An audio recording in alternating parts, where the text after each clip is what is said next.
America Iran போர் நிறுத்தம் தொடர்பாக பாகிஸ்தான் மத்தியஸ்தம் செய்ய இருதரப்பும் சம்மதம். ஹண்டா வைரஸில் இருந்து வெளியேறிய பயணிகள், நாடு திரும்பிய 20 பிரித்தானியர்கள். லெபனான் மீது இஸ்ரேல் வான்வெளி தாக்குதல், 2 மருத்துவ ஊழியர்கள் உயிரிழப்பு.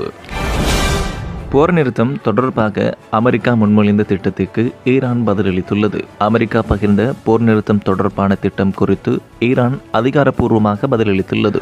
IRNA வெளியிட்ட செய்தியின் அடிப்படையில் அமெரிக்கா ஈரான் இடையிலான இந்த பேச்சுவார்த்தை திட்டங்கள் பலமான மத்தியஸ்த நாடான பாகிஸ்தான் உதவியுடன் நடைபெறுகிறது. மேலும் அதில் 2 மாதங்களுக்கு மேலாக நீடித்து வரும் மோதல்களுக்கு முற்றுப்புள்ளி வைக்க இந்த அமைதி திட்டமானது அடிப்படை கட்டமைப்பாக இருக்கும் என்று ஈரான் பதிலளித்து இருப்பதாக IRNA தகவல் தெரிவித்துள்ளது. ஆனால் இந்த அமைதி திட்ட ஒப்பந்தத்தில் ஈரானின் அணுசக்தி திட்டங்கள் மற்றும் யுரேனியம் செறிவூட்டல் குறித்து எந்த ஒரு அம்சங்களும் அந்த திட்டத்தில் இல்லை என கூறப்படுகிறது. அமெரிக்க ஜனாதிபதி டொனால்ட் ட்ரம்பின் கடுமையான எச்சரிக்கைகளுக்கு பிறகு இந்த உடன்படிக்கையை ஈரான் பதிலளித்துள்ளது. வைரஸ் பாதிக்கப்பட்ட MV ஹொண்டியூஸ் என்ற சுற்றுலா படகில் இருந்து வெளியேற்றப்பட்ட பிரித்தானியர்கள் பாதுகாப்பாக நாடு திரும்பியுள்ளனர். நெதர்லாந்தின் MV ஹொண்டியூஸ் என்ற சுற்றுலா படகில் ஹண்டா வைரஸ் பரவியதை அடுத்து இந்த கப்பலானது ஸ்பெயின் நாட்டின் டெனரிஃபில் நங்கூரமிடப்பட்டுள்ளது. பல்வேறு கட்ட பரிசோதனைக்கு பிறகு கப்பலில் இருந்த வைரஸ் தொற்றால் பாதிக்கப்படாத சுற்றுலா பயணிகள் கடுமையான சுகாதார பரிசோதனைகளுக்கு பிறகு வெளியேற்றப்பட்டு வருகின்றனர். அந்த வகையில் MV ஹொண்டியூஸ் என்ற சுற்றுலா கப்பலில் இருந்து கிட்டத்தட்ட 20 பிரித்தானியர்கள் பத்திரமாக தாயகம் திரும்பியுள்ளனர். கிடைத்துள்ள தகவலின்படி பிரித்தானிய சுற்றுலா பயணிகளை ஏற்றி வந்த இங்கிலாந்து விமானம் தற்போது பிரித்தானியாவில் தரையிறங்கியுள்ளது. பிரித்தானியா வந்தடைந்துள்ள 20 பேரில் யாருக்கும் ஹண்டா வைரஸ் தொற்று இல்லை என தெரிவிக்கப்பட்டுள்ளது. இருப்பினும் முன்னெச்சரிக்கை நடவடிக்கையாக கப்பலில் இருந்த சுற்றுலா பயணிகள் மெர்சிசைட்டில் உள்ள அரோபாக் மருத்துவமனையில் சிகிச்சைக்காக அனுமதிக்கப்பட்டுள்ளனர்.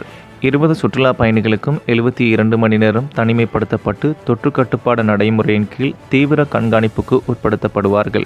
வைரஸ் பாதிப்பு இல்லாத சூழ்நிலையில் அவர்களிடமிருந்து பாதுகாக்கப்பட்ட சூழலில் விரிவான சோதனை நடத்தப்படும். 72 மணி நேர தீவிர தனிமைப்படுத்தப்படல் நடவடிக்கைக்கு பிறகு வீட்டிற்கு அவர்கள் அனுப்பப்பட்டாலும் பாதுகாப்பு காரணங்களுக்காக மேலும் 45 நாட்களுக்கு அவர்களது வீட்டில் தனிமையாக வாழ வேண்டும் என்று தெரிவிக்கப்பட்டுள்ளது. ஹண்டா வைரஸ் என்பது பெரும்பாலும் எலி போன்ற ஊர்வன விலங்குகளிடம் இருந்து பரவக்கூடிய இது மனிதர்களுக்கு கடுமையான சுவாச பிரச்சனைகளை ஏற்படுத்தலாம் என தெரிவிக்கப்பட்டுள்ளது.